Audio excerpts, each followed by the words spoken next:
Professor doctor Mohammad ইউনূসকে Tarique রহমানের প্রধান উপদেষ্টা এবং রাষ্ট্রপতি করার পরামর্শ দিয়ে তারেক রহমানের কাছে আবারও খোলা চিঠি লিখেছেন যুক্তরাষ্ট্রে বসবাসকারী প্রিসিলা রহমান। সামাজিক মাধ্যম ফেসবুকে বৃহস্পতিবার দীর্ঘ এক চিঠি লিখে পোস্ট করেন তিনি। এবারের চিঠিতে বিএনপি নেতাকর্মীদের কার্যক্রম নিয়েও কঠোর সমালোচনা করেছেন প্রিসিলা রহমান।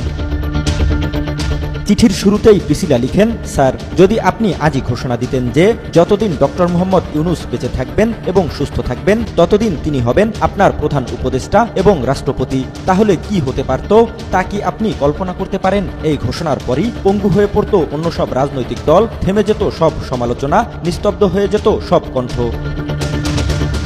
এরপরেই প্রিসিলা রহমান বিএনপি নেতাকর্মীদের সাংগঠনিক যোগ্যতা ও দক্ষতা, বিশ্ব রাজনীতিতে বিএনপি নেতাদের গ্রহণযোগ্যতা ও দলীয় কর্মীদের কর্মকাণ্ড নিয়েও তুলোধনা করেন এই অনলাইন অ্যাক্টিভিস্ট। প্রিসিলা লিখেন, আপনার দলে এমন কে আছেন যার কথা বিশ্বের যে কোনো রাষ্ট্রপ্রধান শুনতে বাধ্য হন অথবা যিনি আন্তর্জাতিক মহলে সম্মানিত? আপনার দলে এমন কে আছেন যাকে ডক্টর ইউনূসের মতো টাকা দিয়ে লেকচার দিতে আমন্ত্রণ জানানো হয়? এমনকি আশিক চৌধুরীকেও তারেক রহমানের সরকারের অর্থনীতি, বিনিয়োগ ও পররাষ্ট্র বিষয়ক উপদেষ্টা টিমের প্রধান করারও পরামর্শ দেন প্রিসিলা। পাশাপাশি মির্জা ফখরুল, মির্জা আব্বাস কিংবা অন্যান্য নেতাদের বিশ্ব রাজনীতির জ্ঞান নিয়েও সন্দেহ পোষণ করেন এই অনলাইন অ্যাক্টিভিস্ট। এছাড়াও প্রিসিলা লিখেন, বর্তমানে আপনার দলে যত বড় নেতা তত বড় বেয়াদব ও নির্লজ্জ।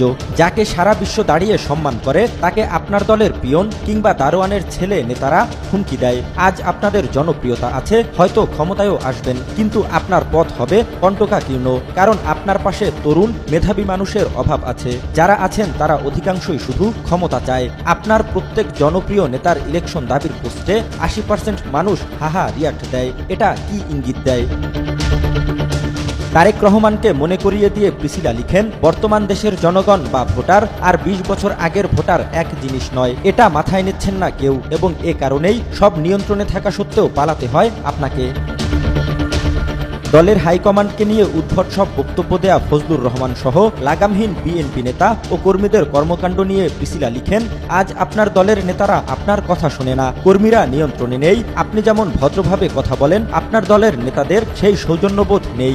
একজন নেতা তো প্রকাশ্য মিটিংয়ে বলেছে আপনি তাকে ভয় পান, তাই তাকে ফোন না দিয়ে তার স্ত্রীকে ফোন দেন। স্বার্থে আঘাত পেলে সে আবার বলবে আপনি গোপনে তার স্ত্রীকে ফোন দিয়েছেন অন্য কারণে। স্ক্রিনশট সাংবাদিকদের দেখাবে যে এই রকম দাবি করতে পারে, সে সবকিছু বলতেই পারে, সে নাকি নোবেল পাবে এমন দাবিও করেছেন।